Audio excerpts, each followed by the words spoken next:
presente para ver si no me falta algo sobre su, bueno, muy amplio currículum y como siempre ya saben, aquí está el doctor. Y el gente, ¿qué tal? ¿Cómo Muy buenas estás? tardes y muy bienvenido, ¿eh? Nos da siempre mucho gusto estar aquí en el Centro de Estudios de Historia de México, Fundación Carlos Slim, y agradeciéndole todo el apoyo que siempre nos ha dado. Voy a leer un breve resumen de su currículum antes de darle la palabra. El doctor Muchas gracias. Guillaume Olivier es francés, es historiador, profesor investigador de la Universidad Nacional Autónoma de México, doctor en estudios latinoamericanos por la Universidad de Toulouse y especialista en historia de los pueblos indígenas. Actualmente es investigador de tiempo completo, pertenece al programa de primas al desarrollo de personal académico de tiempo completo en la UNAM, así como al Sistema Nacional de Investigadores. En la Universidad Nacional se ha desempeñado como profesor del seminario monográfico El estudio de las representaciones de los dioses en los códices del Grupo Borgia, impartido como parte del posgrado de estudios mesoamericanos. Es autor de los libros El héroe entre el mito y la historia, coordinado junto con Federico Navarrete Linares. Otro más, Tezcatlipoca, burlas y metamorfosis de un dios azteca, el 2004. Otro más, Viaje a la Huasteca, con Guy Streserpien, de muy grata memoria. Otro más, Mostrar y ocultar en el arte y en los rituales, perspectivas comparativas, entre otros libros. A lo largo de su carrera, ha recibido diversos reconocimientos, entre los que se encuentran el premio al mejor artículo en historia cultural en el 2016 y el premio a la mejor reseña en historia antigua en el 2008, ambos otorgados por el Comité Mexicano de Ciencias Históricas, así como la Cátedra Miguel León Portilla del Instituto de Investigaciones Históricas 2006-2007. Bueno, pues como parte del foro Viajeros y Viajes, Hernán Cortés, Leonardo da Vinci, Exilio Español y Apolo 11, interesante título, el doctor Olivier participa con la conferencia sobre Hernán Cortés, que lo escucharemos seguramente con muchísimo interés con ese tema. Pues bienvenido nuevamente, muchísimas gracias, y lo vamos a escuchar con esta conferencia que lleva por título Los presagios funestos de Tenochtitlan. Muchísimas gracias y adelante, con gusto le escuchamos. No, muchas gracias por la invitación. Creo que tiene que prender su micrófono. Pero los demás sí me escuchan, ¿verdad? Sí, sí, lo escuchamos bien, doctor Guillem. Ah, bueno. Entonces, pues voy a empezar. Si puede poner la primera imagen, por favor. Si todo el mundo la ve bien. Muy bien. Entonces, el tema de la charla de hoy es sobre los famosos presagios de la conquista de México, que han sido repertoriados en muy distintas fuentes. Afortunadamente contamos con relatos en lengua náhuatl, relatos en español y también una rica iconografía. Por ejemplo, aquí en el Atlas de Durán, arriba a la izquierda y abajo a la derecha, una viñeta del Códice Florentino, donde también fueron descritos y representados los presagios que hubieran anunciado la llegada de los españoles. En el Códice Florentino tenemos una versión en lengua náhuatl y aquí voy a citar un presagio que se ilustra en esta viñeta en la traducción de Berenice Alcántara. Cito: cuando aún no venían los españoles, 10 años antes, un tetzahuitl, es decir, un presagio, primero apareció en el cielo. Estuvo chispeando, así como una espiga de fuego, así como una llama de fuego, así como la aurora. Parecía que se erguía como si estuviera punzando el cielo. Ancha del asiento, delgado de la cabeza, bien en medio del cielo, bien se erguía, su centro llegando al cielo. Así se veía en el oriente, hacia acá se levantaba, así salía la medianoche. Parecía como que comenzaba a amanecer. En amaneciendo, el sol la hacía desaparecer cuando emergía. Durante un año hacia acá se alzaba. y cuando aparecía la gente hacía ruido, se golpeaban los labios con las manos, se escandalizaban, expresaba su angustia. Algunos intérpretes mencionaron también un cometa, como el que vemos ahí en el Atlas de Durán, y este cometa en la época prehispánica era el anuncio de la muerte de un soberano. De manera muy interesante, en Europa también se atribuía el mismo significado a la aparición de un cometa. Entonces tenemos ahí una coincidencia interesante y vamos a seguir hablando un poco de esas coincidencias. La siguiente, por favor. Otro presagio que señalan las fuentes es la quema del templo de Huitzilopochtli. Se habla de una quema repentina, sin razón alguna, y obviamente simboliza la destrucción del templo de la deidad principal mexica, como todos los presagios que nos señalan las fuentes, cada uno tiene un significado peculiar, pero en este caso es claramente también el anuncio de la caída de la deidad tutelar mexica. La siguiente, por favor. Otros señales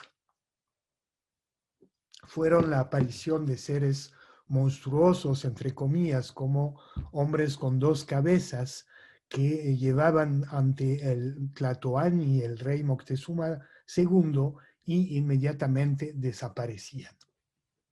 Podría seguir con otros ejemplos y de hecho vamos a analizar algunos más adelante, pero antes de proseguir quisiera enfatizar los nexos entre esos presagios y la cosmovisión mesoamericana. La siguiente, por favor.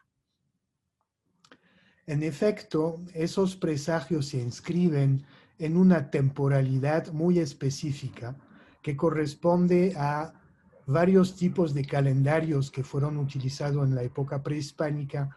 Básicamente fueron tres calendarios, digamos, un calendario anual de 365 días, tal como el que usamos nosotros, pero también otro calendario que tenemos aquí en esta imagen de los primeros memoriales, que es un calendario adivinatorio de 260 días. Esos dos calendarios, el anual y el adivinatorio, se combinaban, caminaban juntos, por así decirlos, y coincidían cada 52 años, por lo cual se hacía una gran celebración que es la fiesta del Fuego Nuevo, y también lo voy a mencionar un poco más adelante. La siguiente, por favor. Ese calendario de 260 días estaba relacionado con varios rituales que se llevaban a cabo en función de los signos de los días. Y aquí en esta magnífica imagen del Códice Borbónico tenemos en el centro a dos personajes que son los antepasados de la humanidad, Oxomoco y Zipactonal, a los cuales a quienes se atribuyen el origen de las prácticas adivinatorias, que son como utilizar granos de maíz para adivinar, o también había otras técnicas adivinatorias fundamentadas en la consulta de los manuscritos pictográficos. La siguiente, por favor. No, aquí están esos dos personajes, se representan desdentados como abuelitos, y también en el caso del personaje de la derecha, Zipactonal lo vemos representado como sacerdote con un sahumerio, con un punzón de huesos que se utilizaba para el autosacrificio, y en la espalda lleva un recipiente con tabaco que también era utilizado para prácticas rituales y sacerdotales. La siguiente, por favor. Entonces, este calendario adivinatorio de 260 días aparece en los manuscritos pictográficos, seguimos con el borbónico, dividido en trecenas, 20 trecenas, que se usaban, por ejemplo, para augurar del destino de un recién nacido. La siguiente, por favor. Aquí tenemos una imagen del Códice Florentino donde se ve a un tonalpuki, es decir, un contador de los destinos que señala una fecha en un manuscrito, en un códice, a una madre que presenta al recién nacido para saber cuál va a ser el futuro del niño. Ahí había toda una serie de posibilidades según el día del nacimiento.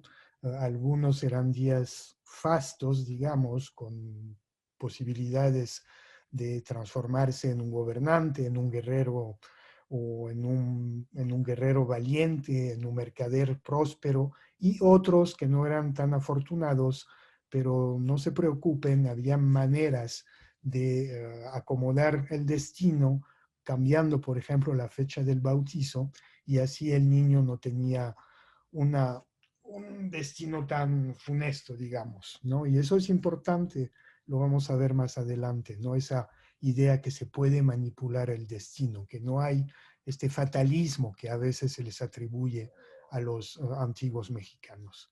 La siguiente, por favor. Otros ciclos temporales muy importantes en los cuales se inscriben los presagios son los ciclos cosmogónicos, los 5 soles cosmogónicos que constituyen la historia de la humanidad. Se habla de diferentes soles que fueron al origen, digamos, de distintas creaciones, y en la época de los mexicas ellos vivían en el quinto sol. Vamos a volver también sobre esas temáticas. La siguiente, por favor.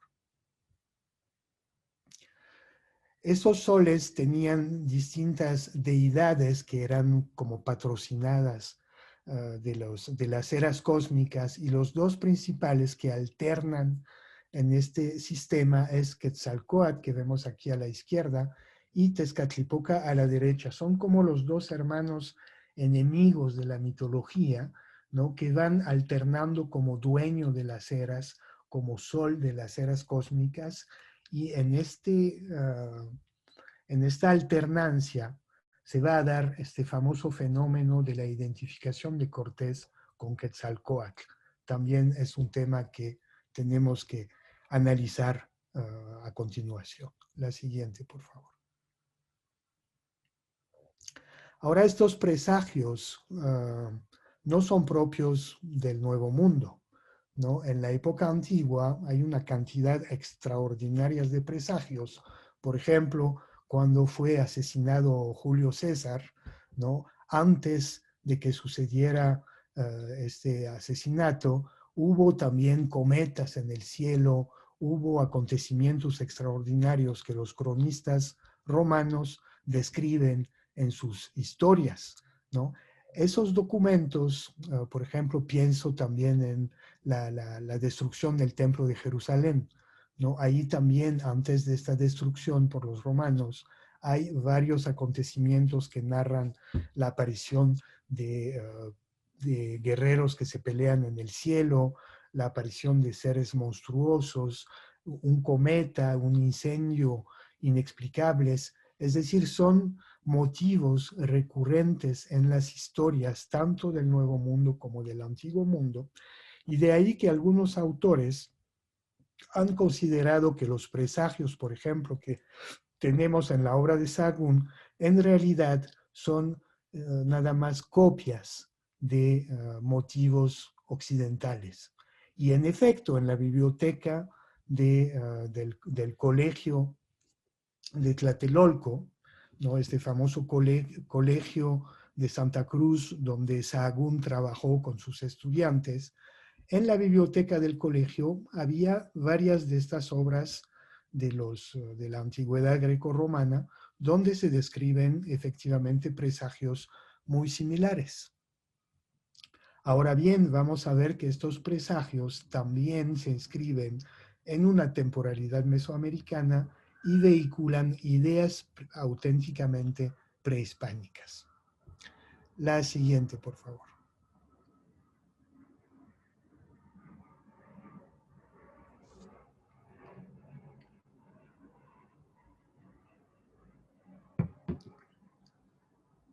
Creo que se bloqueó se paró. Ahí está, Ah, ya. ahí está. Un ejemplo de, no sé por qué hay unas rayas así azules que atraviesan la imagen, pero bueno, de todos modos se distingue bien. Nada más para darles un ejemplo de un presagio que es totalmente prehispánico y que no se puede atribuir a una influencia occidental. Eso es una imagen del Códice Xolotl que nos habla de un sueño que tuvo un rey tepaneca, Tezosomoc, que soñó que Netzahualcóyotl se transformaba en jaguar y en águila, y que el jaguar bueno, primero el águila le arrancaba el corazón y el jaguar lamía su sangre. Y fue un presagio de la derrota del rey tepaneca, que había hecho asesinar al papá de Netzahualcóyotl, Itzcoxitl, y después Netzahualcóyotl logró recuperar su trono.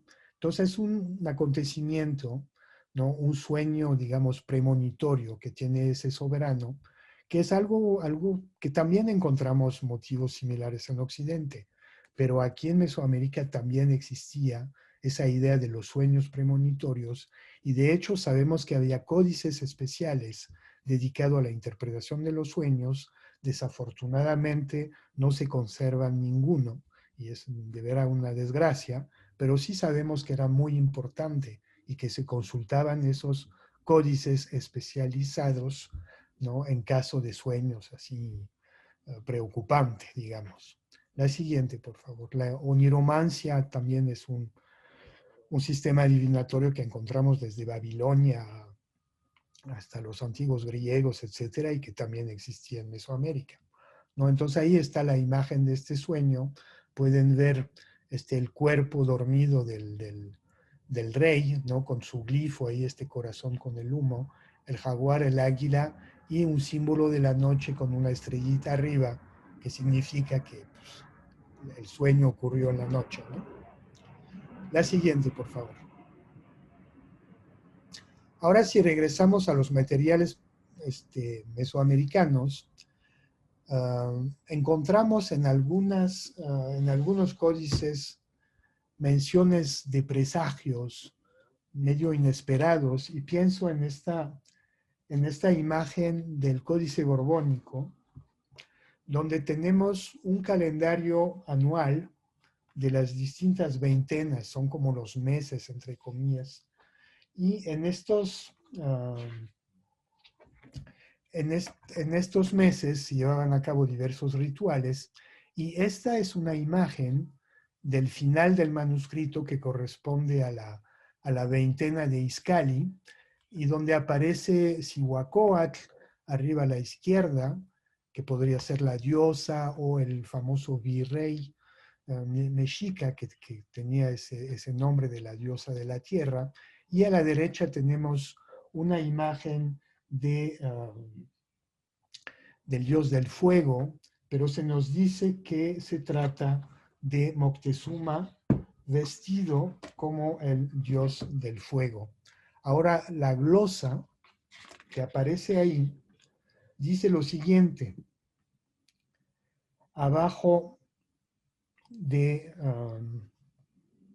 a la derecha de la diosa Cihuacóatl, dice: Dios de los agüeros, que les dijo cómo habían de venir los españoles a ellos y les había de sujetar.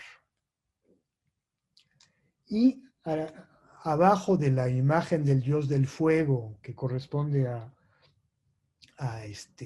Moctezuma, dice: Dios de los maíces o hechiceros, que les confirmó lo que éste dijo, que venían ya a conquistar.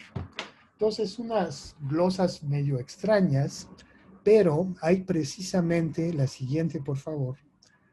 Tenemos entre los muchos presagios de la conquista uno que se volvió famoso, que es el llanto de Cihuacóatl, que es una diosa que aparecía ahí en las calles de Tenochtitlan llorando por sus hijos que se iban a morir, ¿no?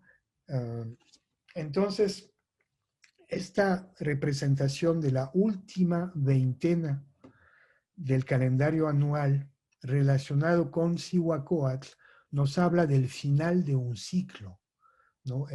Ahí es el final de un año, pero si regresamos a la imagen anterior, por favor,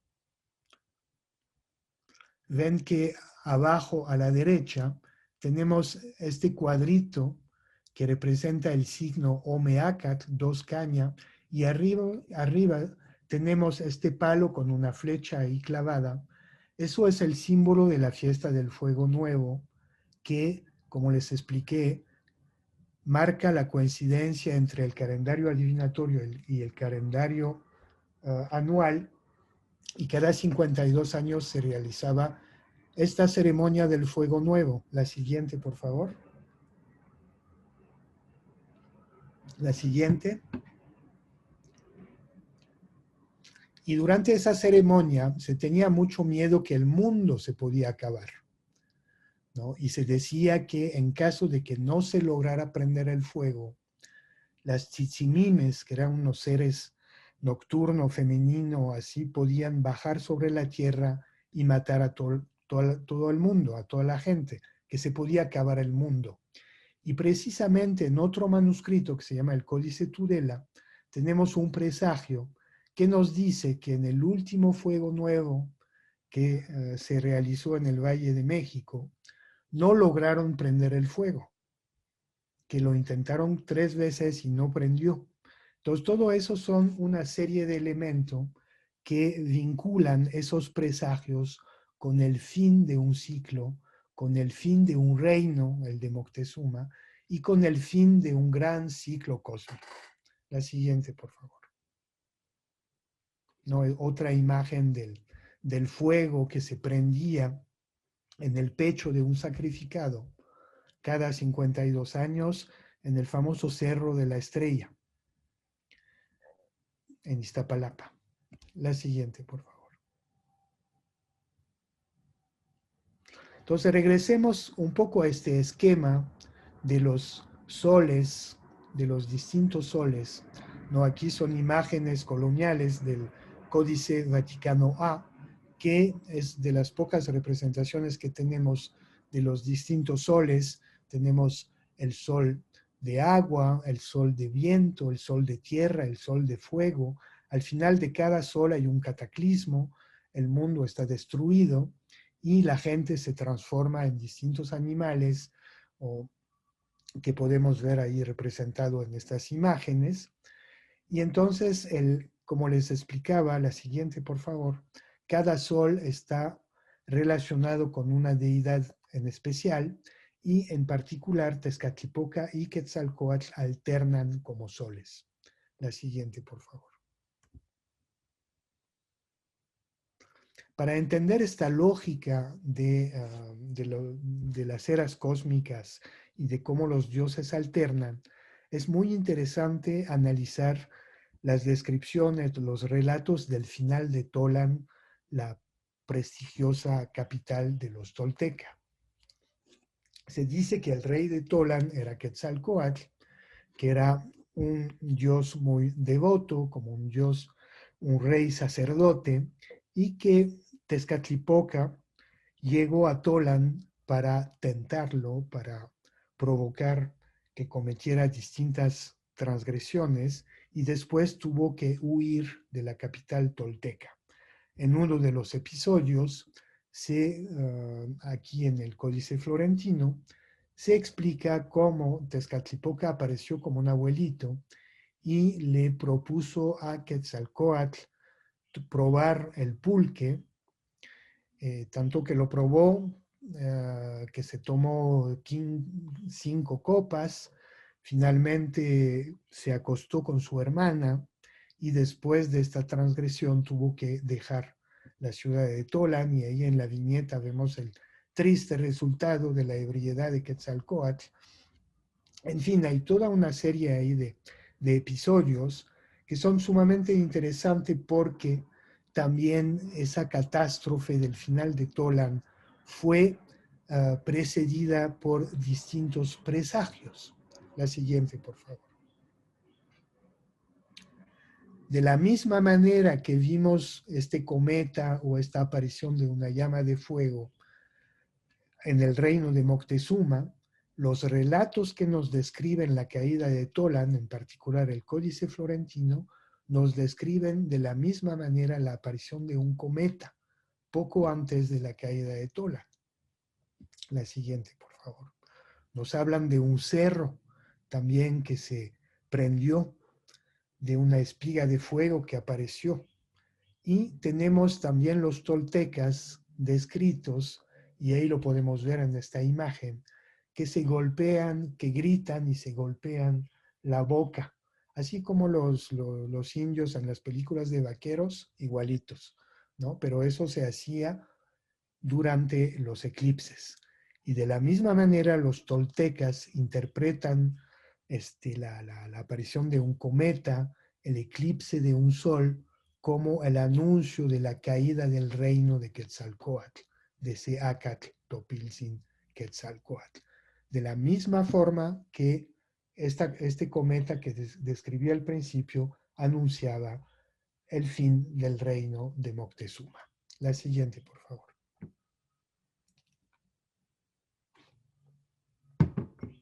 Otros episodios se pueden comparar entre el final de Tolan y el final del Imperio Mexica. Por ejemplo, se dice que una abuelita apareció e invitó a la gente a comer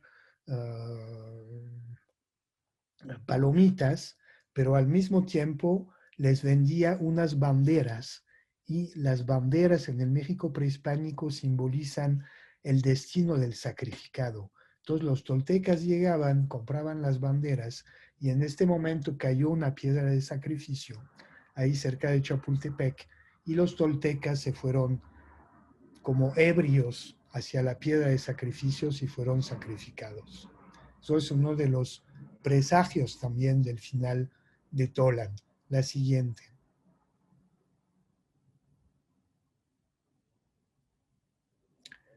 En la época de Moctezuma tenemos también una piedra de sacrificio que Moctezuma manda labrar en Chalco, y después utiliza varias personas para jalar la piedra y llevarla hacia la Ciudad de México. Aquí tenemos esta imagen un poco extraña, ¿verdad? Del Atlas de Durán, extraña porque pues, primero hay un carrito con ruedas, y todos ustedes saben que la rueda pues no se usaba en el México prehispánico, pero para acabarla de amolar, el Temalacatl se pinta de manera cuadrada, cuando ahí sí sabemos que en la época prehispánica, como les puse en la parte inferior, el Temalacatl era una piedra redonda.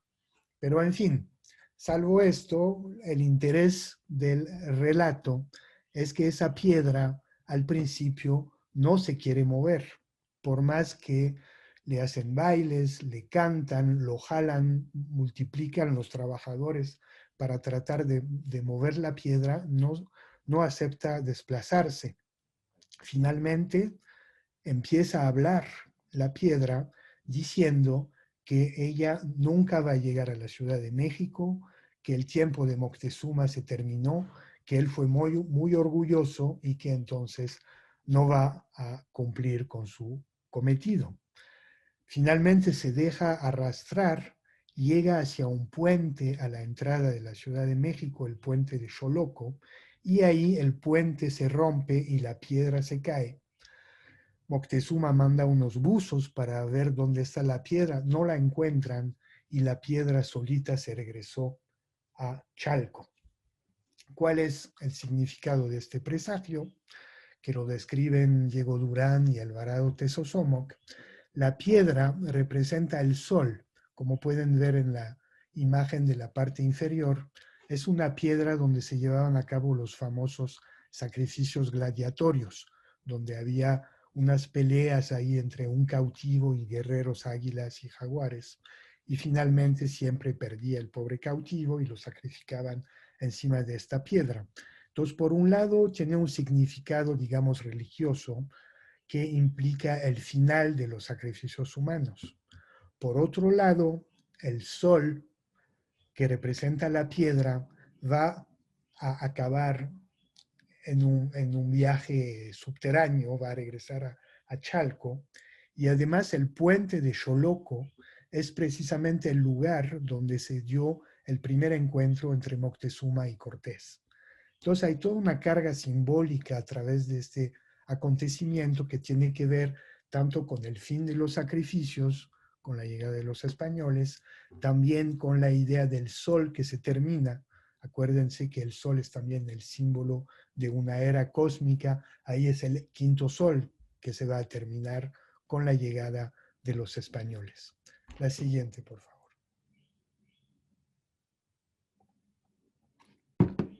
Entonces, una deidad que vimos implicada en esos presagios es Tezcatlipoca, el señor del espejo humeante, y también pues, Huitzilopochtli, a través de la quema de su templo, ¿no? Aquí tenemos, arriba a la izquierda es una pequeña estatua de Huitzilopochtli que se encuentra en el Museo del Quai Branly, ¿no? Y vemos su yelmo de colibrí ahí en la parte trasera, y abajo a la derecha es una pequeña estatua de Tezcatlipoca que se encuentra en el Museo de Antropología. La siguiente, por favor. Un episodio muy interesante que tenemos en el libro 12 del Códice Florentino. Digo muy interesante porque es una de las pocas ocasiones en las cuales interviene una deidad. Es el encuentro de unos enviados de Moctezuma. Moctezuma sabe que llegaron los españoles y manda unos sacerdotes, unos hechiceros para tratar por medios mágicos de detener el avance de las huestes de Cortés, y en el camino se encuentran con un personaje bastante enigmático. Primero aparece borracho y después aparece con unas cuerdas alrededor del pecho, y aparece como un habitante de Chalco, otra vez la presencia de Chalco en esos presagios. Y entonces, cuando los enviados de Moctezuma lo encuentran, se quedan paralizados y él les dice, ¿qué hacen? De todos modos, todo lo que hace Moctezuma es en vano. Voltéense, la historia ya terminó. Miren atrás de ustedes. Y se voltean y tienen la visión de la ciudad de Tenochtitlan en llamas, ¿no? Que es una visión apocalíptica impresionante. Entonces voltean y el personaje desaparece, regresan con Moctezuma y dicen, acabamos de ver a Telpochtli. Telpochtli significa el joven y es uno de los nombres de Tezcatlipoca. ¿Por qué Tezcatlipoca aparece en este contexto? Y se dice que aparece huyendo de los españoles, sencillamente porque en vista de la alternancia que les mencionaba entre los dioses, cada uno encabezando una era cósmica. Entonces acuérdense, en la época de Tolan, el sol es Quetzalcóatl. A ver, la siguiente creo que después puse. Sí. Entonces Quetzalcóatl era el dios de la tercera era, digamos, perdón, de la cuarta era, que corresponde al sol de Tula. Lo expulsa Tezcatlipoca, y acuérdense que Quetzalcóatl está borracho al final de Tolan. Ahora, al final de la era mexica, ¿quién está borracho? Tezcatlipoca.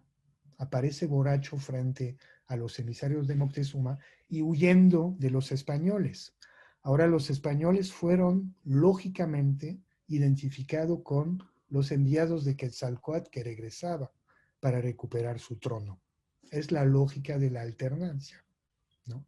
Y en la era anterior era Tezcatlipoca, que era el sol, y Quetzalcóatl lo expulsó.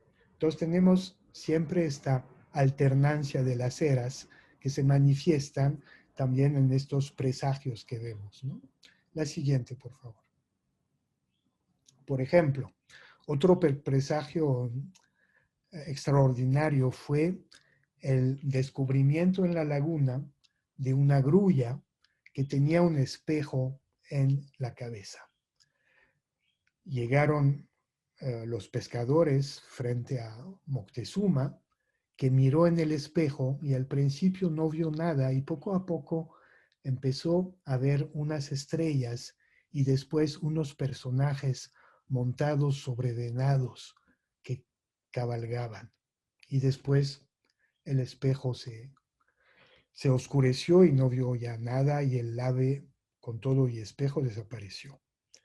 Entonces, ¿qué sucede ahí? Es que Moctezuma ve la noche que cae sobre su imperio y claro que los personajes que cabalgan venados pues son los españoles, ¿no? De hecho, en náhuatl, las primeras descripciones de los caballos pues los llaman mazatl, ¿no? Es decir, venados en náhuatl. Este espejo lo vamos a encontrar nuevamente en otros presagios. La siguiente, por favor. En primer lugar, hay que recordar que el espejo es el símbolo epónimo de Tezcatlipoca, el señor del espejo humeante. Este espejo es un espejo de obsidiana que se utilizaba para prácticas de adivinación. Incluso, Tezcatlipoca tenía un espejo en lugar del pie, ¿no? La deidad de la tierra le había comido el pie y tenía un espejo ahí. La obsidiana es una piedra volcánica que se asocia con el interior de la tierra, con el autosacrificio, con la adivinación, etcétera, etcétera. La siguiente, por favor. Ahí lo vemos, por ejemplo, en la sien de la deidad, arriba a la derecha, en esa imagen del Códice Borgia, y también en el pie, pueden ver una pequeña cabeza de jaguar en su pie derecho, y atrás hay un círculo rojo, está un poco borrado, lo vemos un poco mejor arriba a la izquierda en esa imagen del Códice Borbónico, y abajo es una imagen un poco más tardía del Códice Azcatitlan, donde vemos un portador de Dios, ¿no? Teomama, que va cargando un bulto y adentro está ese círculo rojo con esta voluta, es el espejo humeante, es el bulto sagrado de Tezcatlipoca que contenía un espejo que era, repito, un instrumento adivinatorio. La siguiente, por favor. De hecho, tenemos un relato muy interesante que describe al rey Cuauhtémoc, que se encuentra encima del Templo Mayor con otro rey de Tlacopan, y los dos están ahí encima del Templo Mayor, y el rey de Tlacopan tiene un espejo adivinatorio, y el texto lo describe como Nahual Tezcatl, es decir, el Tezcatl, el espejo de los nahuales, el espejo de los brujos. Y ahí en este espejo está viendo también cómo se oscurece y cómo llegan los españoles para conquistar y destruir a su capital. Y en este momento se dice que Cuauhtémoc se desmaya. Y hace pues, un par de veces en conferencia casi me insultan por haber osado decir que Cuauhtémoc se había desmayado, porque claro, es el héroe nacional y cómo que se va a desmayar Cuauhtémoc. Pues eso dice la fuente, lo siento, pero después se recupera y se pelea y todo, ¿no? Pero vamos, a nivel simbólico, que es lo que nos interesa aquí, ¿no? Esa idea de que en el espejo pueden ver su destino, ¿no? Tezcatlipoca es el dios que enseña el destino, ¿no? Y que ahí se desmaya Cuauhtémoc, pues tiene mucho sentido. La siguiente, por favor. Y ahí pasamos a otro acontecimiento sumamente interesante que tiene lugar durante la famosa expedición a las Cibueras. ¿Se acuerdan que Cortés pues, tuvo que ir a Honduras porque uno de sus capitanes se había rebelado y como no quería dejar Cuauhtémoc ahí en la Ciudad de México, se lo llevó con él y finalmente por un supuesto complot, ¿no?, de Cuauhtémoc lo mandó a ahorcar. La siguiente, por favor. ¿No? Ahí tenemos esta imagen. Ya ven el glifo de Cuauhtémoc, ¿no?, el águila que cae de cabeza ahí colgado de un árbol. Es una imagen del Códice Vaticano A. Ahora, en sus cartas de relación, y regresamos a la imagen anterior, por favor.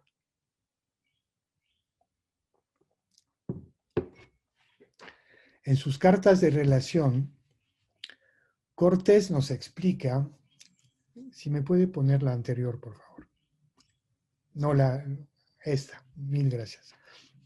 Dice Cortés que él tenía una brújula para orientarse ahí en la selva y que de repente algunos de los aliados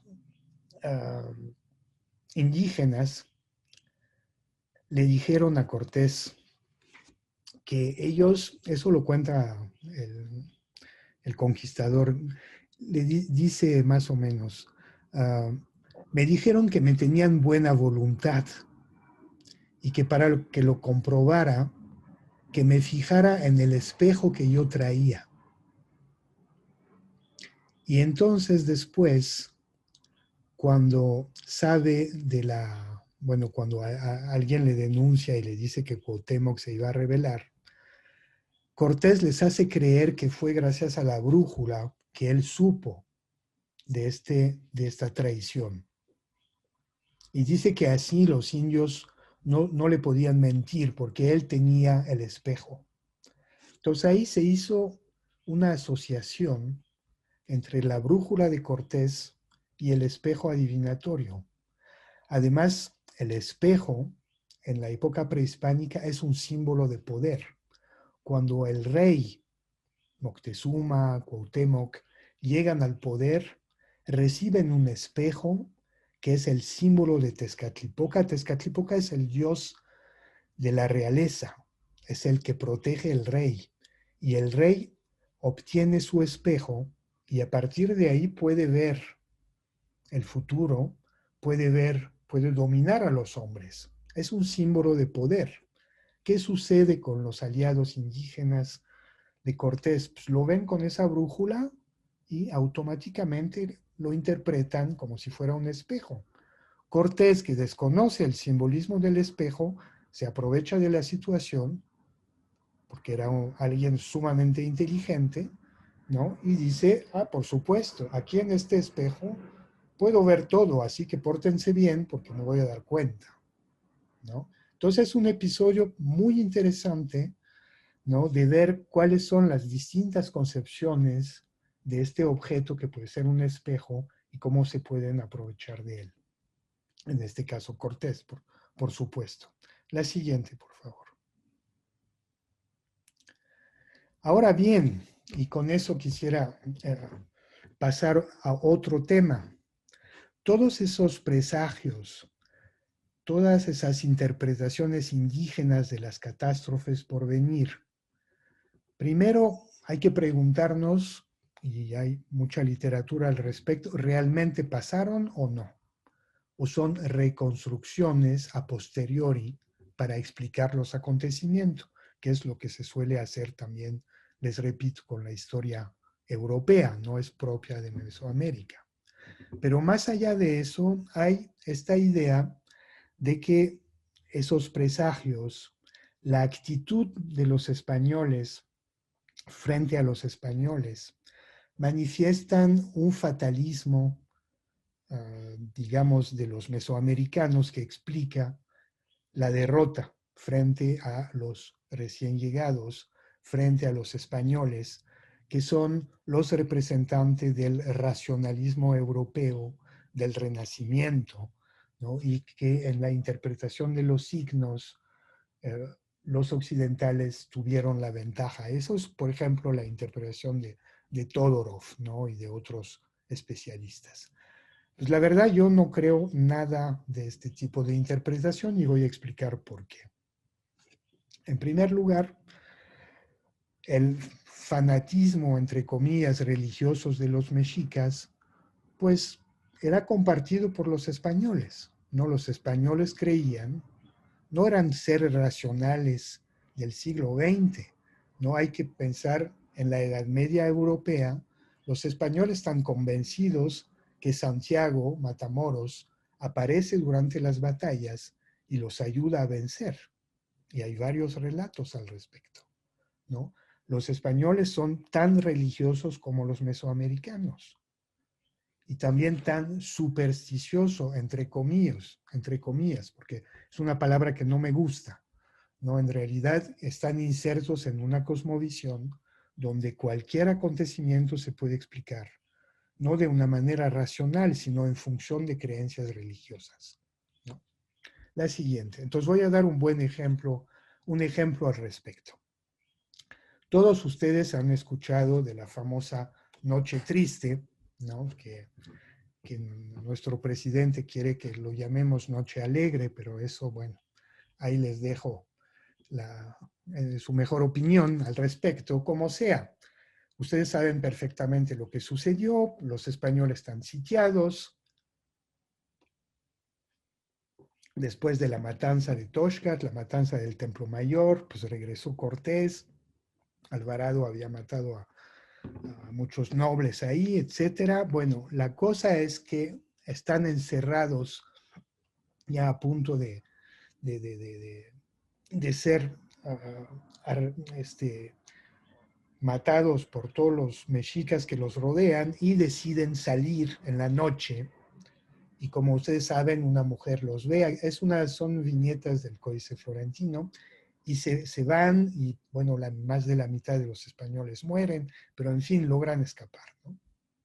Ahora, si ustedes leen las crónicas españolas, ¿no? Que son las que describen precisamente todos esos movimientos, hay un personaje ahí fundamental que tomó la decisión de la hora y del día de la salida.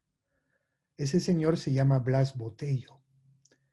Era un astrólogo que acompañaba a Cortés. De hecho, él le había dicho a Cortés que iba a vencer cuando salió de Tenochtitlan para pelearse contra Narváez. Él le predijo la victoria. Entonces Cortés le hacía caso a este señor. ¿Quién era este señor? Era un conquistador que había estado en Roma, ¿no? Que había viajado y que tenía conocimiento de astrología y probablemente también de la cábala judía. Entonces, ese señor decide la fecha y la hora, viendo los astros, viendo que Saturno, que Marte, que no sé qué, ¿no? Todas esas cosas. La astrología tenía un papel fundamental en la Europa de la época. Todos los reyes tenían sus astrólogos. Si Moctezuma tenía sus hechiceros y sus adivinos, los reyes de España, de Francia, de Inglaterra también, ¿no? Ahora acabo de ir al Museo Británico y ahí hay un espejo de obsidiana magnífico que perteneció a un señor que se llama John Dee, que era el adivino de la reina Elizabeth I, y que lo utilizaba según para comunicarse con los ángeles, ¿no? Entonces, muy interesante de ver que un objeto prehispánico de adivinación todavía en el siglo XVII fue utilizado en la corte de la reina de Inglaterra. Entonces, imagínense un siglo antes. Entonces, este señor Blas Botello, ¿no? Utiliza la astrología de la época para decidir de la fecha y de la hora de la salida de la Noche Triste, con el resultado que sabemos. Ahora, lo interesante es que él dice, ¿no? Y eso lo cuenta Bernal Díaz del Castillo, hay varios autores. Cortés no, Cortés calladito, porque todo lo hace él, todo lo hace bien, no habla de Blas Botello, pero otros conquistadores sí lo mencionan, y varios, ¿no? Entonces, Bernal Díaz del Castillo dice, él nos dijo que no era el mejor momento, pero que tampoco podíamos esperar mucho más. Y él mismo predijo su muerte en la salida de la Noche Triste. Y de hecho se muere, lo matan, pero recuperan su mochila. Y en su mochila hay unos papeles con rayas y con puntos, que son los cálculos que él hizo, ¿no?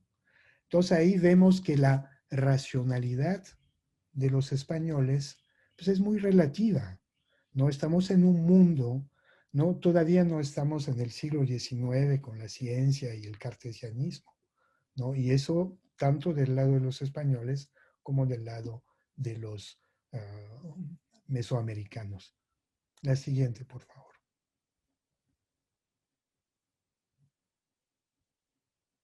Otro tema que voy a abordar muy rápidamente, pero que va en el mismo sentido, ¿no? Esa idea que, por ejemplo, los mesoamericanos consideraron que los españoles eran dioses, teteo, ¿no? Y he escrito trabajos al respecto, y que por divinizar a los conquistadores, también eso fue uno de los motivos de la derrota de los mesoamericanos.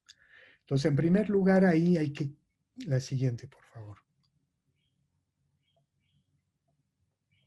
Es muy importante tomar en cuenta qué significa la palabra teotl para los mesoamericanos. La siguiente, por favor.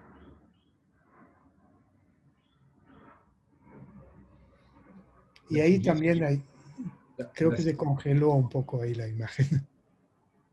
Ahí está. Ya. ¿No? Entonces, por ejemplo, cuando llega Cortés, le dan atavíos de dioses, ¿no? Eso hay varias descripciones. Uy, pues es que estos indios, como divinizaron a los españoles, pues con razón perdieron la guerra, ¿no? Eso se escucha muy a menudo. Ahora, lo que también se puede plantear, ¿qué hacían los mesoamericanos con la gente que vestían como dioses? Pues los sacrificaban, ¿no? Hay muchos rituales que están descritos en las fuentes, donde se utilizan cautivos o esclavos comprados, se les visten como dioses y después se sacrifican. Entonces el hecho de poner atavíos divinos a los españoles no implica una actitud de veneración, de adoración. La siguiente, por favor.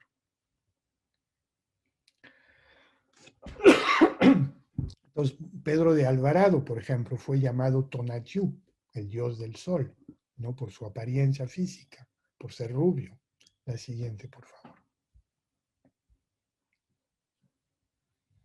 Y claro que los mesoamericanos eran devotos, ¿no? Veneraban a los dioses, se hacían autosacrificio, se sacaban sangre para ofrecer a las deidades, incluso sacrificaban hombres para alimentar a los dioses. Había una devoción fuerte, sin duda. La siguiente, por favor. La siguiente. Pero a la vez, lo de la palabra teotl no solamente designa a una deidad, también designa a cualquier acontecimiento extraordinario o ser o elemento natural fuera de lo común, ¿no? El mar, por ejemplo, es llamada teotl. Algunos animales que aparecen de repente son llamados teotl. Algunas piedras preciosas se llaman teotl. Entonces, teotl tiene, digamos, un campo semántico mucho más amplio que el término Dios en español, ¿no? Es como un calificativo que se da a cada cosa que está fuera de lo normal. Y claro que la llegada de los españoles pues era algo fuera de lo normal, ¿no? Como si hoy en día los marcianos aterrizan en el Zócalo, pues, ¿no? ¿Qué vamos a decir? ¿Cómo los vamos a calificar?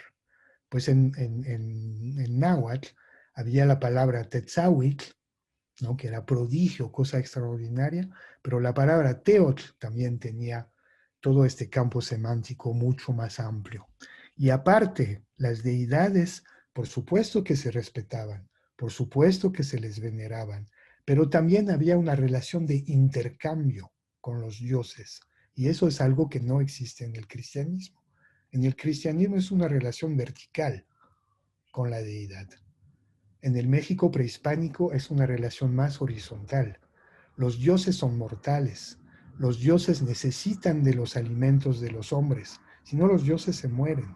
Los dioses necesitan de los rezos, ¿no? Hay intercambios que se dan con el mundo divino, e incluso puede haber peleas, regateo, lucha, ¿no? Por ejemplo, ahí les puse esta imagen, que es una viñeta del Códice Florentino, donde se ve a un guerrero que se enfrenta a una aparición de Tezcatlipoca. Tezcatlipoca aparece decapitado con el pecho abierto y el valiente guerrero va a introducir su mano en el pecho abierto, agarrar el corazón de la deidad y exigir que el dios le otorgue prisioneros de guerra en el futuro, ¿no? Entonces, eso es una actitud muy voluntariosa hacia el Dios. Se puede pelear con el Dios, exigir del Dios que le otorgue favores, dones. Algo que no existe en México, digo en Occidente, para nada.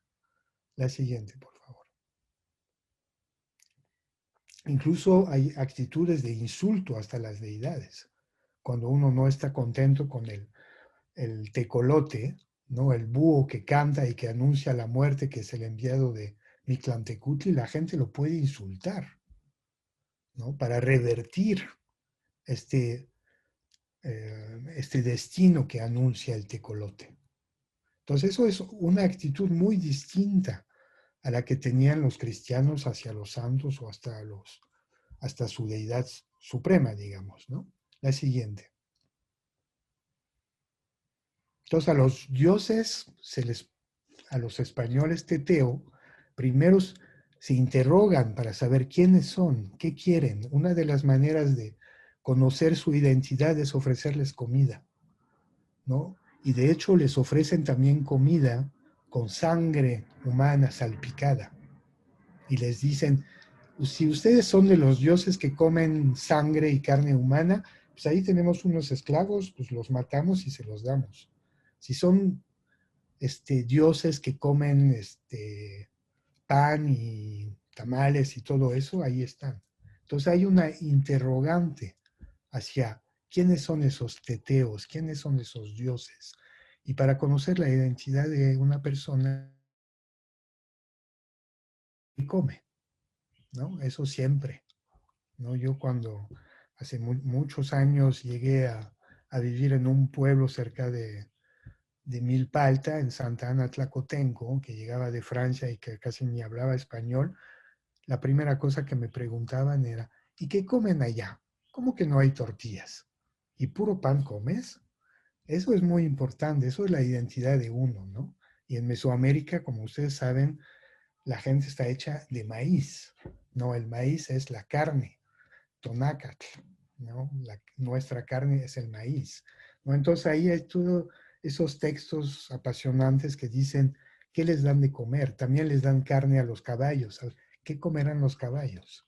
¿No? Ahí está idea de conocer el otro y no una actitud de adoración, para nada. Es de quiénes son, qué vamos a hacer con ellos. La siguiente, por favor.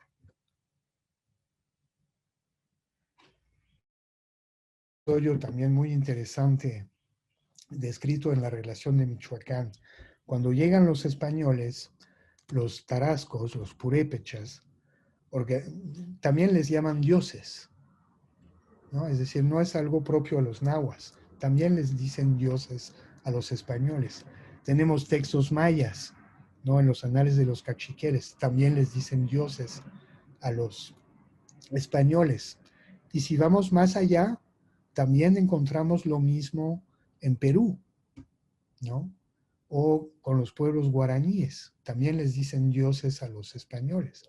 Pero entonces ahí hay que preguntarnos, pero Dios, ¿qué significa en su cosmovisión? ¿No? Porque tenemos la actitud de algunos especialistas norteamericanos y otros que dicen, y cito textual, los indios no eran tan tontos como para tomar a los españoles por dioses. Pues es que la pregunta no es esta. No es si son tontos o no son tontos. Es de saber, pero en su lengua, en su concepción, ¿qué quiere decir Dios? Dios no es un término que todo el mundo ve de la misma forma. Y eso es la interrogante que hay que hacerse. Entonces, regresando a nuestros purépechas, Llegan los españoles, les dicen teteo, les dan de comer, les dan guirnaldas y todo eso, y después hacen una cacería colectiva, van todos armados, ¿no? Y después les entregan unos venados que acaban de cazar. Y el texto dice, eso hicieron para amedrentar, para darles miedos a los españoles, ¿no? ¿Por qué? Porque la cacería colectiva es como una guerra, es para demostrar la potencia del ejército y de los cazadores purépechas. Entonces, si fuera nada más una reacción de admirar y de agacharse frente a los dioses que llegaron, pues uno no hace una cacería colectiva para demostrar su poder, ¿no?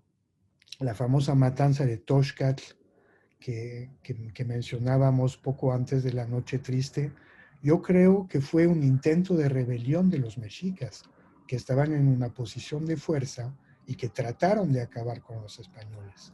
No fue una masacre gratuita, pero eso sería otro tema, el tema de otra conferencia. Entonces, con eso termino, nada más enfatizando el hecho de que los mexicas no fueron un pueblo fatalistas y que siempre supieron reaccionar ante acontecimientos adversos, como se puede ver en la gran lucha que llevaron a cabo para defender su pueblo y su reino. Muchas gracias. Muchísimas gracias, doctor Guilhem Olivier, por esta interpretación tan interesante. Y bueno, hay comentarios por ahí, igual muchas felicitaciones. Yo le quisiera preguntar, ¿hay algún estudio que nos hable un poco más de Blas Botello? Sí. Am, ay, ahorita dame un minuto, me voy a acordar. Es Es un colega de de la Dirección de Estudios Históricos que tiene un par de artículos excelentes sobre esto. Javier, igual me puedes ayudar. ¿Cómo se llama? Um, Javier, prende tu micrófono, Javier, porque lo tienes apagado. a ver, espérame, voy a buscar. Es Él que, escribió libros sobre Bernal Díaz del Castillo. ya, ¿Cómo es se llama? que es Guillermo Turner, ya. Guillermo Turner, él ha escrito un par de artículos muy buenos sobre Botello, que es un que personaje fascinante. Pero completamente, Sí, muy sí, sí. interesante, muy interesante. Bueno, pues hay varios comentarios. Bueno, desde luego, muchas felicitaciones. Por aquí había uno que me llamaba mucho la atención, que incluso lo invitaban a ir a Toluca, según pero ya no recuerdo. ¿Cuándo viene a Toluca? Bueno, en fin, hay sí, ya. Dice José Luis, preguntas para el doctor Olivier, ¿cuál es la relación entre Tezcatlipoca y la adivinación? Ya de alguna manera lo dijo, cómo fueron de qué material y cómo funcionaban los espejos adivinatorios, cuándo vendrá a Toluca a dar conferencias. Pues voy a consultar mi espejo porque tengo uno Exactamente. Bueno, pues creo que que me dieron ahí cuando hicimos una exposición en el Museo del Templo Mayor justo antes del COVID, ¿no? Por fortuna bueno, la cerraron, pero como un mes estuvo la exposición y sacamos un catálogo que se llama Tetzahuitl, no sé si se ve sí se en la ve. página, Sí. ¿no? Y ahí hay varios estudios, hay uno de Alfredo López Austin, por ejemplo, sobre el término Tetzahuitl, en fin, hay varios estudios y muchas piezas que aparecen ahí. Entonces, para los que se interesan, les recomiendo mucho que lo consulten también en mi página de Academia Edu. Se puede bajar de manera gratuita un artículo largo que escribí en este catálogo y ahí hay mucho más material y bibliografía al respecto, ¿no?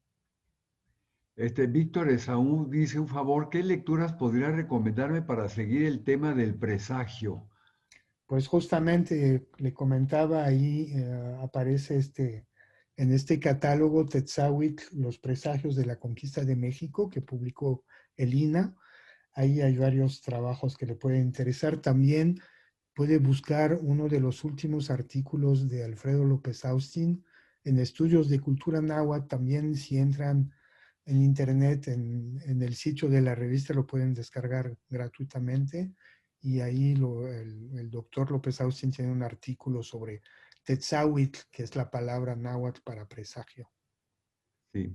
Alonso Hernández dice, ¿cómo se contacta con usted? Desde que lo escuché en el Museo del Chopo en la Semana Cultural, soy su fan. Eso fue hace décadas, lo del Chopo. Pues ahí me puede buscar en el sitio de Históricas y con gusto le contesto. Ya. Pues la verdad es, a mí me ha parecido fascinante esta visión que nos da tan novedosa, tan interesante, y claro, nos quedan cantidad de preguntas que nos hacemos a nosotros mismos acerca de este episodio de la conquista y del mundo mesoamericano. Pues a nombre del Centro de Estudio de Historia de México, Fundación Carlos Slim, le queremos dar las gracias de verdad, por compartir sus conocimientos y bueno, pues tiene, como le veo mucho, muchos comentarios y pues a leer también sus artículos, ¿verdad? Que eso también nos nutriría enormemente. Pues muchas gracias a todos los que nos siguieron, que llegamos a 200 seguidores, cosa que de veras, más de 200 seguidores, lo cual llama la atención de, de cómo interesa este tema, ¿verdad? Y que nos quedamos con, pues todavía con mucho interés en seguirlo escuchando, porque de verdad es un tema apasionante. Pues muchas gracias, Manuel, por tu invitación. Siempre un placer Pues, participar en tus pues ciclos de conferencias. Pues te agradecemos muchísimo y un abrazo fuerte por parte de todos y ve la cantidad de agradecimientos que tienes y de felicitaciones. Hasta pronto y muchas gracias. Hasta luego. Muy Hasta buenas luego. a todos los que nos siguieron y a seguir leyendo y a seguir todavía este ciclo que nos ha enriquecido enormemente. Isabel, te damos las gracias por tu entusiasmo, Isabel de Haas. Muchas gracias. Hasta Gracias. pronto. Hasta luego. Gracias.